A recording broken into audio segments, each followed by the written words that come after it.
So you used to be a superstar singer with the group En Vogue, and now you're homeless and sleeping in your car? I like to be educated, but I'm so frustrated.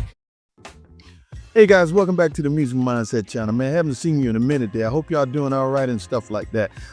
This story right here is big, man. I didn't know how big it was until I started seeing it on Entertainment and all these other different type of TV stations and stuff like that. Dawn Robinson, you know, she used to sing with the group En Vogue. If you didn't know, this is an interesting story. The reason being that sometimes you can have all the fame and money in the world and still end up homeless on the street. We're about to get into this story, guys. But before we do, check out the scan code on the screen. This is just a way that you can support the channel. We appreciate it, guys. So let's get to the story. You guys, for the past almost 3 years, I have been living in my car. Ah! I said it. Oh my God, it's out. Yeah, man, the music industry will do it to you every time. I am divorced, and I live in a van down by the river. Yeah, have you sleeping in a van down by the river. All right, family, let's talk about Dawn Robinson, one of the baddest voices in R&B. She helped put En Vogue on the map, was a part of Lucy Pearl, and gave us some of the most unforgettable songs of the 90s. But now, in 2025, Dawn is making headlines for something nobody saw coming. I want to live in a van down by the river. She's been living in a car for 3 years. Well, let's get into the real story, the people involved, and why this is bigger than just one artist. The Rise.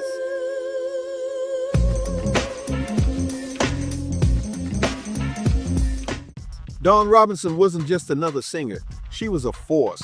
Back in the late 80s, she joined Cindy Herron, Terry Ellis, and Maxine Jones to form En Vogue, and they changed the game. This wasn't just any girl group. These women had harmony so tight, they could make the hairs on your arms stand up. From Hold On to Don't Let Go, Love, they dropped hit after hit and set a new standard for R&B. But behind the scenes, it wasn't all good. The big fall. Dawn left En Vogue not once, but twice. First in '97. There was a lot going on. It was like, you know, we weren't making the kind of money that I thought we should make as the caliber of group that we were. Right. You know, 2 pennies per girl just to me was insane. Then again, after a brief reunion. It's crazy. There's a lot of division. There's a lot of separation. There's a lot of sides over here and over there. Creative differences, label drama, and most of all, money disputes. Man, Dawn said that she was paid $5K up front and $5K after both chart-topping albums they did were finished. Then her earnings after the records were released were about 2 cents per album. So with all that continuous drama, she was out, and it looked like for good.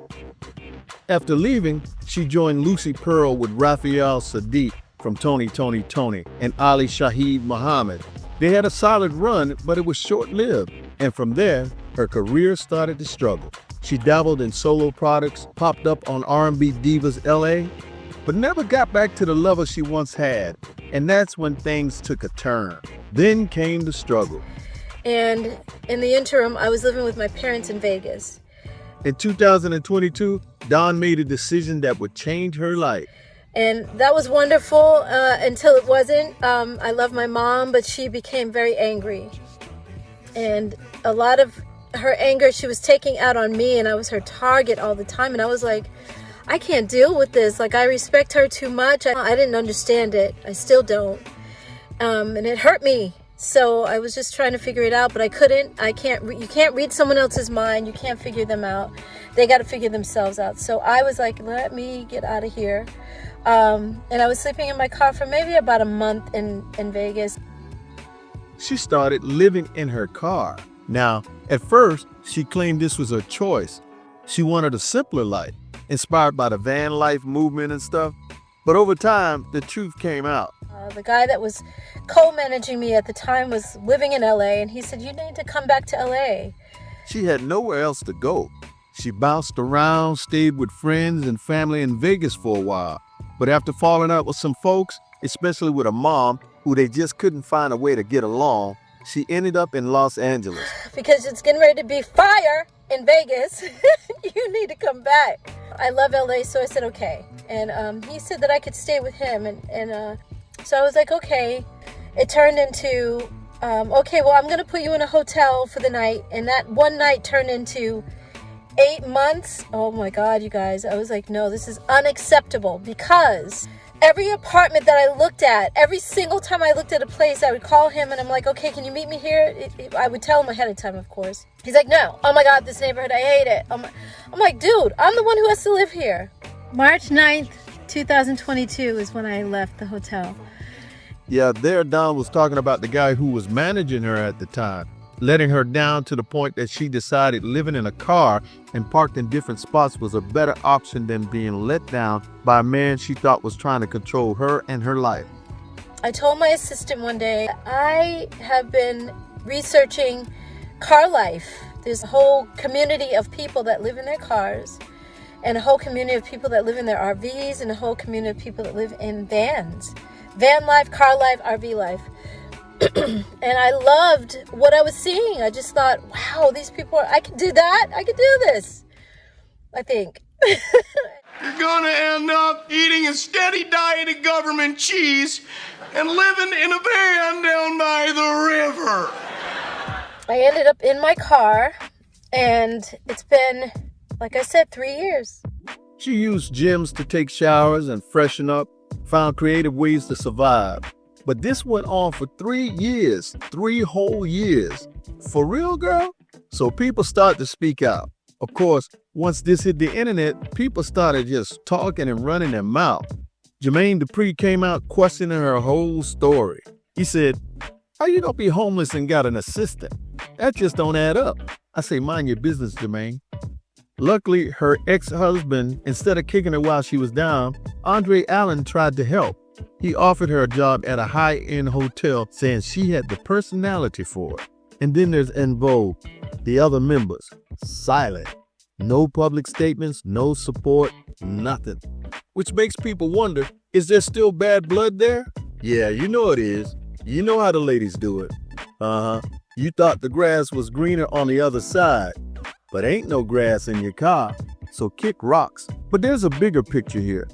This isn't just about Dawn Robinson. This is about the music industry as a whole. How many times have we seen legends fall into financial struggles? TLC filed for bankruptcy. Toni Braxton lost everything twice. MC Hammer, millions gone. Brother was broke for a while. The industry will chew you up and spit you out if you don't know the business side. And let's be real, Dawn made some choices that led her here. But at the same time, how does someone with that much talent end up with nothing? Well, what's next for Dawn? Sometimes I think, you guys, people want to trap you and keep you in a situation where you're vulnerable and depending on them. And I wasn't the one. So, yeah, I got out of there. Right now, Dawn is speaking out, trying to turn this into a lesson and maybe even a new opportunity. What she needs is a real comeback plan. Well, you'll have plenty of time to live in a van down by the river when you're living in a van down by the river.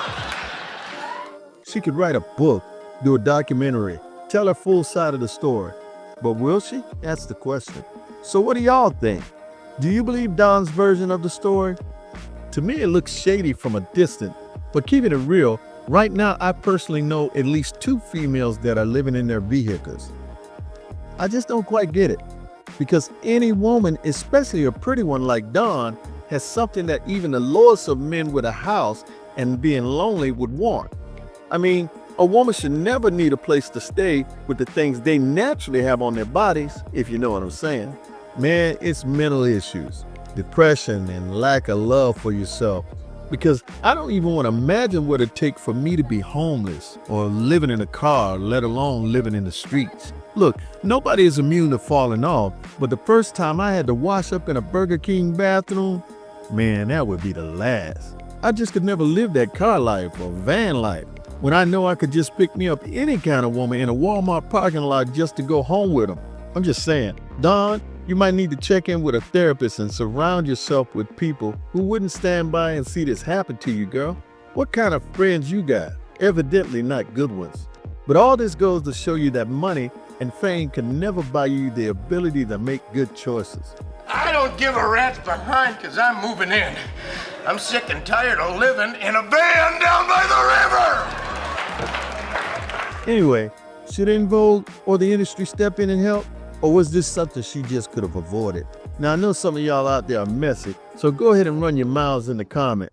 And as always, keep your mind on your music and your bills, your money. I'm Mr. Mindset, and I'll see y'all in the next one.